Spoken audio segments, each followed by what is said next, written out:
Assalamualaikum warahmatullahi wabarakatuh. Halo teman-teman semua, kami dari kelompok 2 yang beranggotakan ada Mas Dwi Yoga, Aurora Puspitaloka, dan Evia Nurfadilah. Pada kesempatan kali ini, kami akan membahas mengenai natural history disease pada kasus protein energi malnutrition. Apa sih yang dimaksud dengan protein energi malnutrition? Masalah gizi ini merupakan masalah gizi utama di Indonesia yang disebabkan karena defisiensi makronutrien. Masalah gizi ini umumnya diderita oleh balita dengan gejala hepatomegali.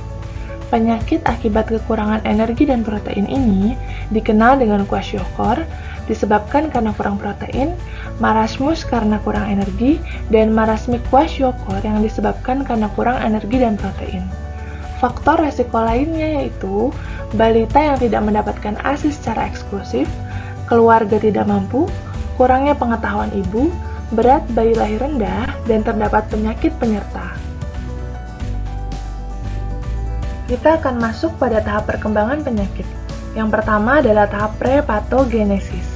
Makanan yang dikonsumsi kurang baik secara kualitas gizi maupun kuantitasnya, adanya kekurangan pangan, dan juga kebutuhan energi dan protein yang meningkat, tetapi asupan energi dan protein tidak mencukupi secara kontinu, sehingga terjadinya defisiensi energi dan juga protein.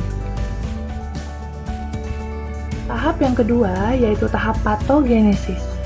Karena kurangnya asupan energi dan protein, maka tubuh kita akan melakukan pemecahan terhadap simpanan zat gizi yang ada di dalam tubuh, sehingga terjadi penurunan berat badan dan juga pertumbuhan menjadi terhambat.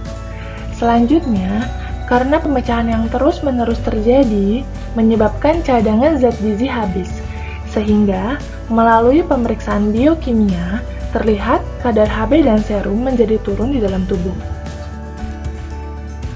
Tahapan selanjutnya yang masih termasuk dalam patogenesis yaitu terjadi gangguan fungsi sel, jaringan, dan organ yang berakibat terjadinya udem.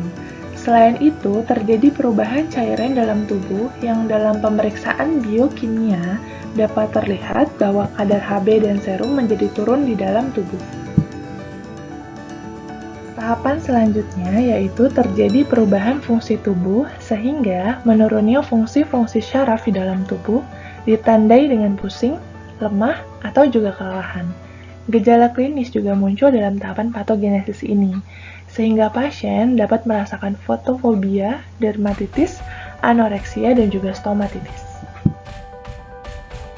Selanjutnya, keadaan ini akan diikuti pada perubahan anatomi, sehingga yang terjadi yaitu pasien akan mengalami kurus, kulit keriput, perut cekung, dan juga rambut tipis. Kita masuk ke dalam tahap pencegahan. Tahap pencegahan yang pertama yaitu tahap pencegahan primer, dengan cara melakukan promosi kesehatan mengenai edukasi pentingnya pemberian ASI eksklusif dan makanan pendamping ASI.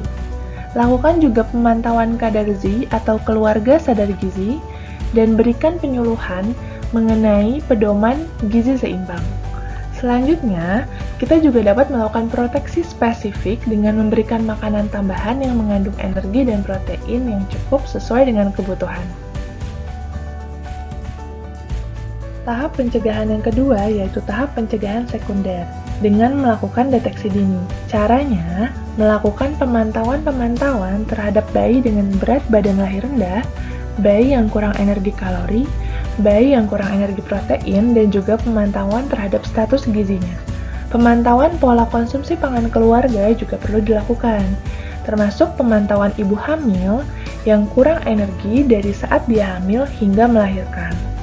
Selanjutnya, lakukan pengobatan yang tepat terhadap kasus gizi buruk jika ditemukan, dengan memberikan bahan makanan kepada keluarga dengan anggota yang gizi kurang.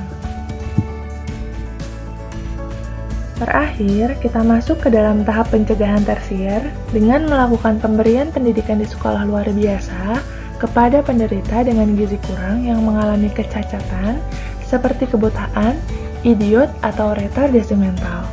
Dan juga lakukan mental feeding, yaitu usaha memperbaiki mental anak.